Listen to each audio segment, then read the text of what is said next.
All right, let's dive in. Today, we're going to pull back the curtain on a tool that gives you the kind of control over AI you've probably been dreaming of. I'm talking about the OpenAI Playground. Think of it as your very own personal AI lab. Let's get to it. So, you ever find yourself using something like ChatGPT and thinking, man, this is cool, but I just wish I could tweak it, make it a little funnier, or maybe more serious, or just get it to stop wandering off topic? Yeah, we've all been there. That feeling of hitting a wall, that's exactly what we're going to break through today. And this is really the best way to think about it. ChatGPT, it's like a simple photo filter on your phone. You tap it, it looks good, it's fast, it's easy. But the playground? Oh, the playground is like opening up a pro-level photo editor like Photoshop. Suddenly you've got all the sliders, all the dials, all the layers. You'd have total control. It's the same core engine underneath, but we're talking about a whole different league of power. Okay, so how do you get the keys to this lab?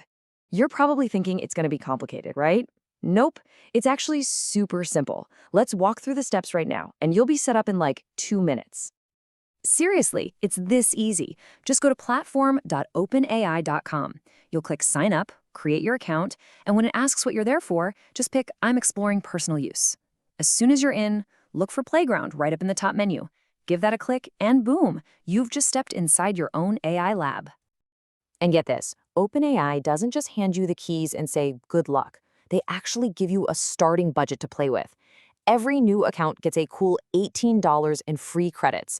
How awesome is that?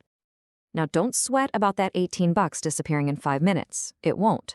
For just messing around, learning the ropes, and getting the hang of things, that's a ton of credit. It could easily last you for weeks of casual exploring, so you have plenty of runway to get comfortable without ever touching your wallet.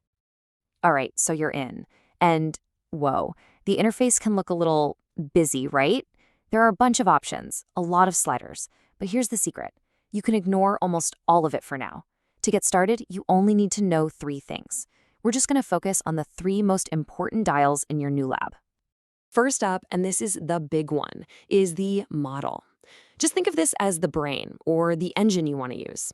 Different models have different skills. Some are faster, some are smarter, and yeah, some cost more to run. This is pretty much the first choice you'll make for any experiment. So, which one do you pick? My advice, if you're just starting out, stick with GPT 3.5 Turbo. It's the perfect sweet spot. It's fast, it's smart, and it's cheap, so it'll barely sip on your free credits. GPT-4, now that's the Ferrari. It's a powerhouse, for sure, but it costs more. Save that for when you have a really tough problem that needs some serious brain power. Okay, on to our next control, and honestly, this might be the most powerful, overlooked feature in the whole playground. It's the system prompt. Think of it as your secret weapon. It's a special box where you give the AI its permanent instructions.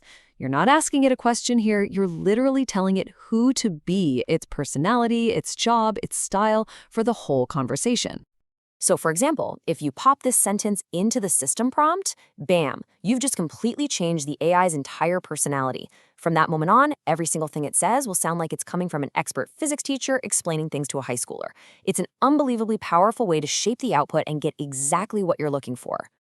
And our third and final dial is temperature. This one's fun.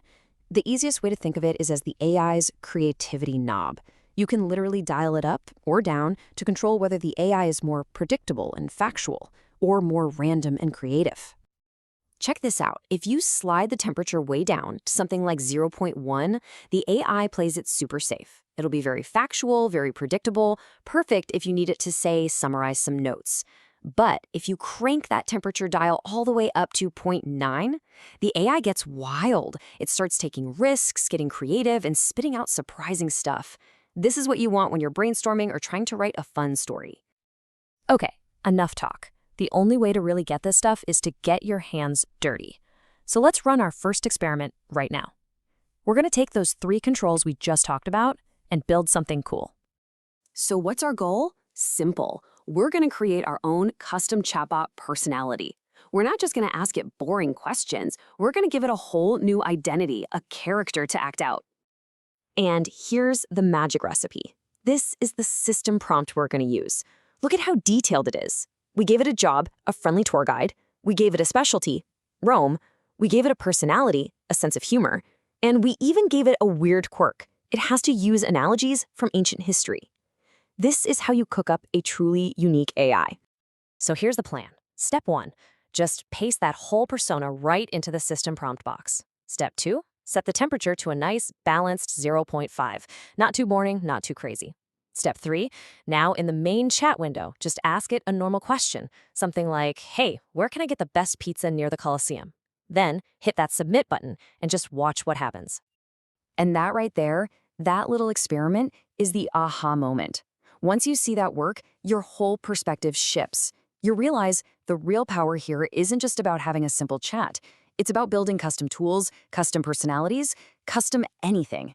The playground gives you that one thing other tools hide from you: control. So let's do a quick recap. What did we learn? 1, the playground is your own private AI lab. 2, you got $18 in free credits to go wild with. And 3, and this is the most important part, you know the 3 master controls. The model, that's the engine.